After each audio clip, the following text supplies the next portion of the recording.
ಈ ಸಂಚಿಕೆಯನ್ನು ನಮ್ಮ ದೇಶವನ್ನು ಕಾಯುವ ಸೈನಿಕರಿಗೆ ಹಾಗೂ ಅವರನ್ನು ಸೈನ್ಯಕ್ಕೆ ಕಳುಹಿಸಿಕೊಡುವ ಕುಟುಂಬದವರಿಗೆ ಮತ್ತು ಯುದ್ಧದಲ್ಲಿ ಮಡಿದ ಯೋಧರಿಗೆ ಅರ್ಪಿಸುತ್ತಿದ್ದೇವೆ.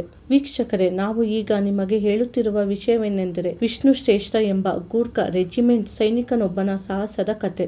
ಅಂದು 2010 ಸೆಪ್ಟೆಂಬರ್ ತಿಂಗಳ 2ನೇ ತಾರೀಕು. ಆ ದಿನ ವಿಷ್ಣು ಶ್ರೇಷ್ಠರವರು ರಾಂಚಿಯಿಂದ ಗೋರಖ್ಪುರ್ ಹೋಗೋ ಮೌರ್ಯ ಎಕ್ಸ್ಪ್ರೆಸ್ನಲ್ಲಿ ಚಲಿಸುತ್ತಿದ್ದರು.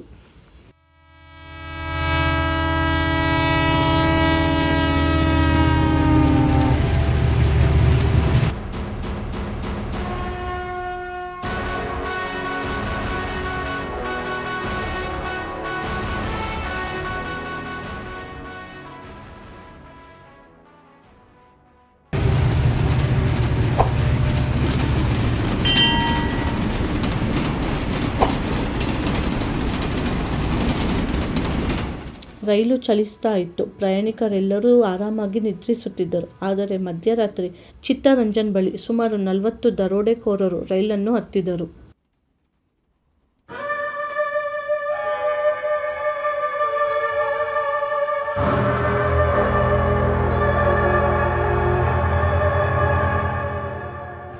ದಾಂಧಲೆ ಮಾಡೋಕೆ ಶುರು ಮಾಡಿಬಿಟ್ರು. ತಮ್ಮ ಬಳಿ ಇದ್ದ ಆಯುಧಗಳನ್ನು ತೋರಿಸಿ ಜನರ ಹತ್ರ ನಿಮ್ಮ ಹತ್ರ ಇರುವುದೆಲ್ಲ ಕೊಟ್ಬಿಡಿ, ಇಲ್ಲದೆ ಹೋದರೆ ಸಾಯಿಸ್ಬಿಡ್ತೀನಿ ಎಂದು ಎದುರಿಸೋಕೆ ಶುರು ಮಾಡಿದ್ರು. ತಕ್ಷಣವೇ ರೈಲಿನಲ್ಲಿ ಗದ್ದಲವನ್ನು ಕೇಳಿ ವಿಷ್ಣು ಶ್ರೇಷ್ಠ ಅವರು ಏನೋ ಆಗುತ್ತಿದೆ ಎಂದು ನೋಡಲು ರೈಲಿನ ಬೋಗಿಯೊಳಗೆ ಹೋಗುವಷ್ಟರಲ್ಲಿ ದರೋಡೆಕೋರರು 18 ವರ್ಷದ ಹೆಣ್ಣು ಮಗಳನ್ನು ಹಿಡಿದುಕೊಂಡು ಅತ್ಯಾಚಾರ ಮಾಡೋಕೆ ಮುಂದಾದರು.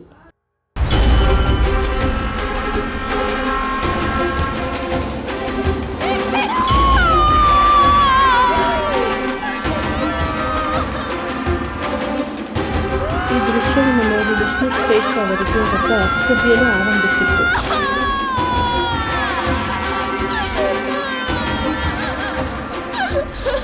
ಧೈರ್ಯ ಇದ್ದವನ್ಗೆ ಒಂದು ಸಾಣೆ ಕಲ್ಲು ಬೇಕಾಗಲ್ಲ. ವಿಷ್ಣುವಿನ ತಾಳ್ಮೆ ಇರಲಿ, ಆದ್ರೆ ನರಸಿಂಹನ ಕೋಪ ಯಾವತ್ತೂ ಮರಿಬೇಡ.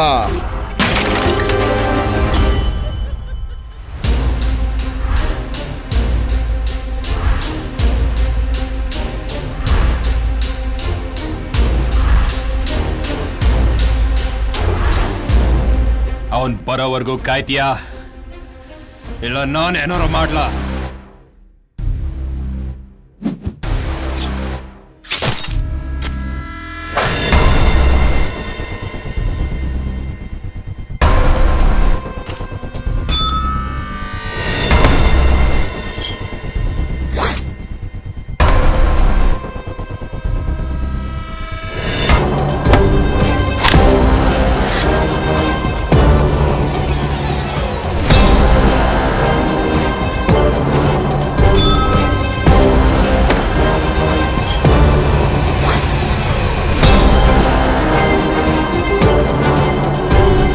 ತಮ್ಮ ಬಳಿ ಇದ್ದ ಕುಕ್ಕರಿಯನ್ನು ಹೊರತೆಗೆದು 40 ಜನ ದರೋಡೆಕೋರರ ಮೇಲೆ ದಾಳಿ ಮಾಡೋಕೆ ಶುರು ಮಾಡಿದ್ರು. ಯುವತಿಯನ್ನು ಹಿಡಿದುಕೊಂಡ 3 ಜನರನ್ನು ಕುಕ್ಕರಿಯಿಂದ ಕೊಂದು ಹಾಕಿದರು.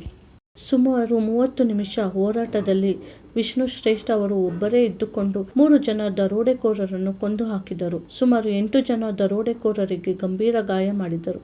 ಇವರ ಹೋರಾಟಕ್ಕೆ ಹೆದರಿ ಉಳಿದ ದರೋಡೆಕೋರರು ತಪ್ಪಿಸಿಕೊಳ್ಳಲು ಮುಂದಾದರು. ಆದರೆ ರೈಲು ಮುಂದಿನ ಸ್ಟೇಷನ್ ಬರುವಷ್ಟರಲ್ಲಿ ಬೇರೆ ಪ್ರಯಾಣಿಕರ ಮೂಲಕ ರೈಲಿನಲ್ಲಿ ನಡೆದ ಘಟನೆಯನ್ನು ತಿಳಿದು ಪೊಲೀಸರು ಹಾಗೂ ಸೇನೆಯ ಸೈನಿಕರು ಬಂದು ಉಳಿದ ದರೋಡೆಕೋರರನ್ನು ಹಿಡಿದುಕೊಂಡು ಹೋದರು. ಪ್ರಯಾಣಿಕರಿಂದ ಡಕಾಯಿತರು ಕಸಿದುಕೊಂಡಿದ್ದ 33 ಮೊಬೈಲ್ಗಳು, ಲ್ಯಾಪ್ಟಾಪ್, ಚಿನ್ನ, ನಗದುಗಳು ಮತ್ತು ವಸ್ತುಗಳನ್ನು ಕಳೆದುಕೊಂಡ ಪ್ರಯಾಣಿಕರಿಗೆ ನೀಡಿದರು. ಈ ಹೋರಾಟದಲ್ಲಿ ವಿಷ್ಣು ಶ್ರೇಷ್ಠ ಅವರು ಎಡಗೈಗೆ ತೀವ್ರವಾದ ಗಾಯವಾಗಿತ್ತು. ನಂತರ ಅವರಿಗೆ ಸೂಕ್ತವಾದ ಚಿಕಿತ್ಸೆಯನ್ನು ನೀಡಲಾಯಿತು. ವಿಷ್ಣು ಶ್ರೇಷ್ಠ ಅವರು ಪ್ರಯಾಣಿಕರನ್ನು ರಕ್ಷಿಸಿದ ಮಹತ್ ಕಾರ್ಯಕ್ಕಾಗಿ ಹಾಗೂ ಇವರು ದರೋಡೆಕೋರರ ವಿರುದ್ಧ ತೋರಿದ ಧೈರ್ಯವನ್ನು ನೋಡಿ ಭಾರತ ಸರ್ಕಾರವು ವಿಷ್ಣು ಶ್ರೇಷ್ಠ ಅವರಿಗೆ ಬೆಳ್ಳಿ ಲೇಪಿತ ಕುಕ್ಕರಿ ಸೇನಾ ಪದಕ, 50,000 ನಗದು ಬಹುಮಾನ ನೀಡಿ ಗೌರವಿಸಿದೆ. ಅಲ್ಲದೆ ಉತ್ತಮ್ ಜೀವನ್ ರಕ್ಷಾ ಪದಕವನ್ನು ನೀಡಿ ಪುರಸ್ಕರಿಸಿದೆ.